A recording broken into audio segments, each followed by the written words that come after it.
এই দলের ভবিষ্যৎ নিয়ে আমি খুব একটা আশাবাদী না। আশাবাদী হতে পারলে আমার ভালো লাগতো, কারণ আমিও চাই যে রাজনীতিতে পরিবর্তন আসুক এটা বলবো না, আমি চাই যে এই জিনিসটা রাজনীতিতে এমন একটা অবস্থা সৃষ্টি হোক যেন আমরা যারা ভোটার, আমাদের ভোটারদের ভোট দেওয়ার সময় যেন আমাদের হাতে বেশি বেশি অপশন থাকে, যেন বেশি বিকল্প থাকে। আমি যেন বেছে নেওয়ার জন্য অনেকগুলো নাম পাই, অনেকগুলো দল পাই। সেই দলটা ওই বিকল্প তো খুবই সংকুচিত এখন। কাজেই আমি ওইরকম একটা বিকল্প চাই, কিন্তু আমার মনে হয় না এই দলটা এরকম ভালো কোনো বিকল্প তৈরি করতে পারবে। এই দলটা এরই মধ্যে, যে দল এখনো হয়নি, এরই মধ্যে এটা খুবই একটা সংকীর্ণ মানসিকতার দলে পরিণত হয়েছে, খুবই সংকীর্ণ মানসিকতা। আমি একটা সিম্পল একটা এক্সাম্পল দিয়ে বলি আপনাকে। শুক্রবার দিন দলের কে কে নাম আসবে আমি বলতে পারবো না। এখন পর্যন্ত যে 6 জন লোকের নাম আমি দেখছি, নাহিদ ইসলাম বলেন, আক্তার হোসেন বলেন, সার্জিস আলম, হাসনাত আব্দুল্লাহ, হ্যাঁ, এবং আরো যার যার কি নাসিরুদ্দিন পাটোয়ারি, এই সবগুলি লোক কিন্তু ঢাকা ইউনিভার্সিটির সব। তো এটা কি ঢাকা ইউনিভার্সিটির কোনো দল হইল রে ভাই? আন্দোলন কি ঢাকা ইউনিভার্সিটি করছে, যে ইউনিভার্সিটিতে এই পুরো আন্দোলনে একজন লোক মারা যায়নি? ছাত্র সংগঠন নিয়ে যে মারামারিটা হলো, কেন হলো বলেন তো? হলো এই কারণে যে প্রাইভেট ইউনিভার্সিটির ছেলেরা আমার বলতেছিল, বাচ্চা ছেলেমেয়েরা বলতেছিল যে আমাদেরকে মূল্যায়ন করা হচ্ছে না কেন। এই আন্দোলন তো বেশ শেষ হয়ে গেছিল, এই প্রাইভেট ইউনিভার্সিটি আন্দোলনটাকে আবার জায়গায় তুলছে।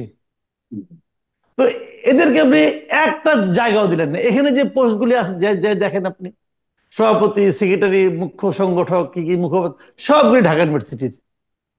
তার মানে যেমন আমরা বলি না যে স্বাধীনতা যুদ্ধ হয়েছিল আমাদের, পুরা বিজয়টাকে আওয়ামী লীগ নিজেরা নিজেদের করায়ত্তকে গ্রাস করে ফেলছে, বলি না? এখানেও একই জিনিস। পুরা আন্দোলন, পুরা জিনিসটাকে ঢাকা ইউনিভার্সিটি প্লাবানরা মানে নিজেদের করায়ত্ত করে নিচ্ছে। তো এই যদি হয় ঢাকা ইউনিভার্সিটি কেন্দ্রিক একটা দল অথবা একটা ছাত্র সংগঠন সারা দেশে কোনো ভূমিকা রাখতে পারবে না। ঢাকা ইউনিভার্সিটি কেন্দ্রিক আসনগুলি দিয়ে সারা দেশকে আপনি বিচার করতে পারবেন না। এবং আমি নিশ্চিত আপনাকে বলি, কালকে ডাকসু ইলেকশন হোক, এরা সব ফেল করবে। কালকে ডাকসু ইলেকশন হোক, আমি বললাম তো, আমি গ্যারান্টি দিয়ে বললাম, চ্যালেঞ্জ দিয়ে বললাম, এরা সব ফেল করবে। পাশ করবে কাজ। ছাত্রদের মধ্যে, ছাত্রদের মধ্যে ভাই এখন যে অবস্থা, পাশ করবে বিএনপি ছাত্র দল, এটা তো বোঝাই যাচ্ছে। এখন আপনি বলবেন যে ছাত্র দলের সভাপতি এরকম, সেক্রেটারি এরকম, ভাই অনেকেই অনেক রকম, অনেকেই অনেক রকম, কিন্তু ভোট তো পায়।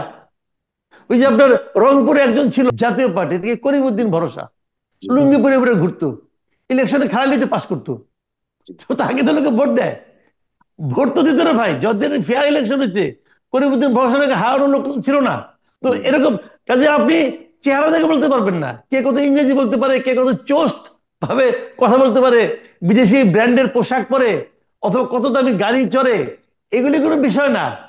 বিষয় হলো কে কতটা, যারা ভোটার, যারা মানুষ, যারা তাদের সঙ্গে কে কতটা সম্পৃক্ত, মানুষ কোন লোকটাকে তার নিজের লোক মনে করে। That is the point.